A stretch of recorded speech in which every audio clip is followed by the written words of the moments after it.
Wapendwa, Bwana Yesu asifiwe. Tunamshukuru Mungu kwa sababu ya siku ya saba ambayo ametupatia fursa hii ili kwamba tuweze kufundishwa neno lake katika siku hizi 10 za maombi. Nashukuru Bwana kwa sababu ndani ya siku hizi 10 za maombi tunazidi kubarikiwa na malengo tulio nayo na mahitaji tulio nayo na matakwa tulio nayo tukiyaleta miguuni pake Yesu Kristo.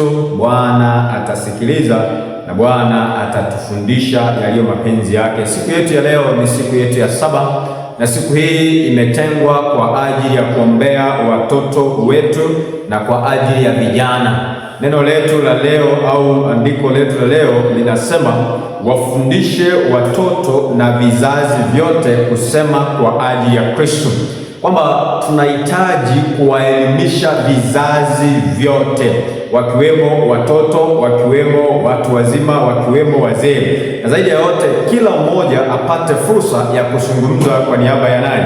Ya Yesu Kristo. Na pia ndugu wapendwa, leo Roho Mtakatifu anatuita tuangalie wajibu wetu kwa watoto na vizazi vyote.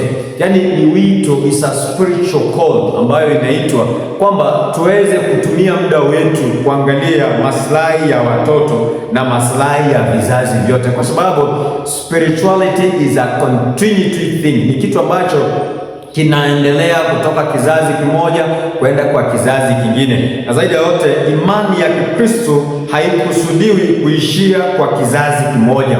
Haijalishi kwamba tumekuwa vizazi vingapi, lakini imani hii haifai kukufa tu na kizazi kimoja. Mungu anahitaji kutumia vizazi vyote katika kazi yake. That is why kama Mungu amekupatia fursa ya kulielekeza kanisa lake, hakikisha kwamba unafanya kitu kinaitwa mentorship. Katika mentorship program tunawakuza na wale ambao watakaoshikilia imani hii iwapo sisi hatutakuwa kesho. And this is one of the challenges ambao tumekuwa nayo katika makanisa yetu na katika familia zetu. Hatuwauzishi watoto hawa katika mipango ya kujua kwamba tusipokuwepo leo au kesho wataendeshaje maisha yao. Kwa hivyo ni wito ambao leo unatolewa, tutawafundishaje watoto hawa kujitegemea wakimtegemea Yesu Kristo?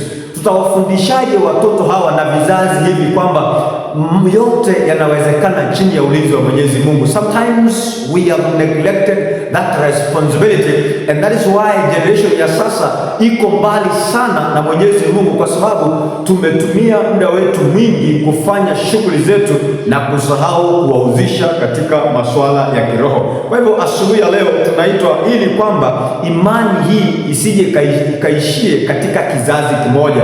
Imani hii inafaa kuwa a continuity thing. Mungu ni Mungu wa vizazi, jana, leo na hata milele. That's why sometimes that God who was there yesterday is the same God today, is the same God tomorrow. Yeye habadiliki. Sisi ndio tunaobadilika. Tumezaliwa tukiwa wadogo, tumekuwa wakubwa, tumekuwa wazee, tumezeeka, tumeenda. Lakini Mungu hafanyi nini? Habadiliki. Na kama habadiliki, it means kwamba hata vizazi vyote vinafaa kumjua huyu rafiki ambaye habadiliki. Na kanisa linapowafundisha watoto na vijana kusema kwa ajili ya Yesu, ulimwengu utawafundisha kusema kinyume cha Yesu. Kwa hivyo when the church is busy kuwafundisha kuzungumza kwa niaba ya Yesu Kristo, ulimwengu huko busy sana kuwatoa kwa Yesu Kristo. That's why hata teknolojia imekuja. Teknolojia imekuja vizuri sana ili iwapotoshe wengi wale ambao wasiokuwa na maadili ya Kristo. That's why tunahitaji tuwauzishe. Can we use these digital platforms even in our church so that we can mentor them? Tunaweza tumiaje mitandao tulio nayo katika wakati wa kufanya mambo ya Kristo? Tunaweza kutumiaje teknolojia tulio nayo for discipleship? Tunawezaje kutumia akili ya kizaza ili kufanya nini? Mambo ambayo yanafaa kutumika. So it's a call unto us that we involve each and every person katika masuala ya Ukristo, katika masuala ya imani, katika masuala ya uinjilisti, katika masuala ya kazi ya nani? Ya Mwenyezi Mungu. Isije kawe tu ni kizazi kimoja. Maana ahadi ya Mungu si kwa wazee tu, Ahadi ya Mungu si kwa wamama tu, ahadi ya Mungu ni kwa vizazi vyote. Unaposema Matendo ya Mitume 2:17 inasema hivi, itakuwa katika siku za mwisho, asema Mungu, nitamimina Roho wangu juu ya wote wenye mwili, wana wenu na binti zenu watatabiri. Bwana ameshazungumza ahadi katika asubuhi ya leo, na ahadi ambayo anaizungumza katika asubuhi ya leo ni ahadi kwa vizazi vyote vilivyokuwemo, viliomo na vitakavyokuja, kwamba ataleta Roho Mtakatifu, na huyo Roho Mtakatifu atakapoingia kwa vizazi vyote atawafunulia yaliyo mapenzi ya nani? Ya Mwenyezi Mungu. That's why even the Bible tells us, watoto wenu watafundishwa na Bwana.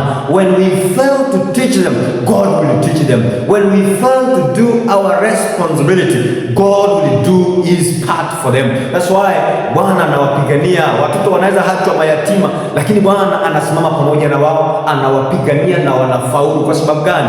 Their father, their parent, their spiritual, their creator is responsible for their life. That's why tunaambiwa kwamba ahadi hiyo ni kwao wote. Tusije tuka neglect wajibu wetu ambao tumepewa. Tumepewa wajibu wa kukuza vizazi vyote katika imani. Wanapozungumza wasikilize, wanaposema jambo wasikilize, wanapotaka fursa ya kutumika wapatie that opportunity. For sure you will see the continuity of growth katika masuala ya Ukristo. Mungu hakuweka umri katika kumimina Roho Mtakatifu. Bwana hajaweka umri wa kupeana Roho Mtakatifu. Bwana hajaweka vigezo vya Roho Mtakatifu atakavyopeana kwa watu. Ameweka umri wa wowote ule. Kama ni kwa watoto hatamimina, kama ni kwa wazee hatamimina, kama ni kwa vijana hatamimina. That means God does not have what we call limitations when it comes to spiritual issues ya kupeana Roho Mtakatifu.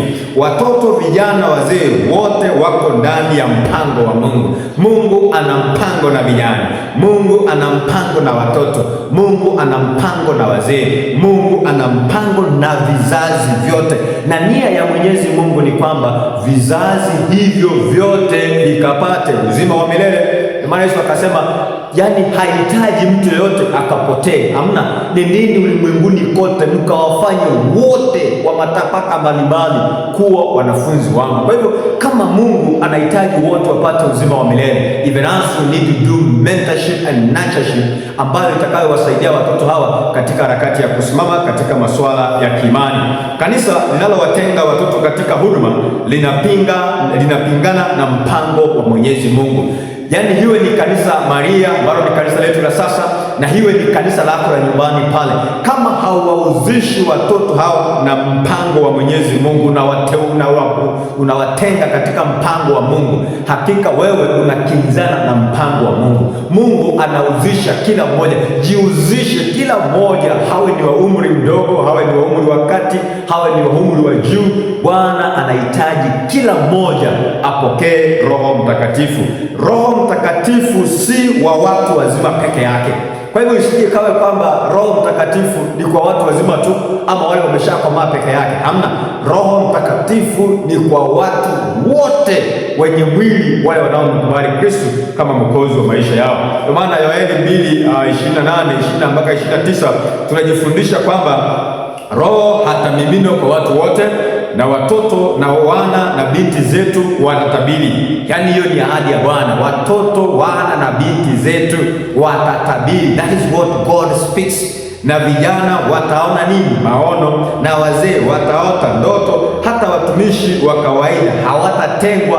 Hata usipokuwa na cheo, even in the church as a leader, it means kwamba Bwana atakupatia roho. As long as you align yourself with the program of God, as long as you align yourself with the principle of serving the Lord, Bwana hatapagua mtu yoyote, hatamimina roho kwa wote wanaohitaji Roho huo Mtakatifu na wale wanaomtafuta Roho Mtakatifu. Kwa hivyo the Spirit of the Lord can come to a child.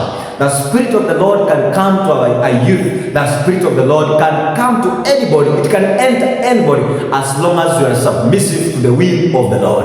Huyu Roho Mtakatifu anaweza kushukia mtu yote. And that's why somebody can come up with an idea kwa sababu ya uwepo wa Roho Mtakatifu katika maisha yake. That's why somebody can come up with a vision because God has spoken to that person. Kwa hivyo Mungu ana uwezo wa kuzungumza na mtu yote.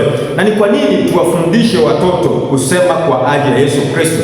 Kwa sababu gani? The psychology of children is very simple. Watoto hawa wana conception ambayo ni nzuri sana. Ukiwaambia jambo, for sure it will stick for them forever. Hilo jambo haliondoki. Kama umemwambia kwamba hili ni hivi, litakuwa kwa akili yao for quite long time, because their long lasting memory, long term memory is bigger than hata ya wazee. Kwa hivyo unapopata memory yao, umemwambia jambo hilo linaingia katika long term memory, na katika harakati hiyo unapata kwamba watoto hawa ni rahisi sana kutunza mambo ambayo wamefundishwa.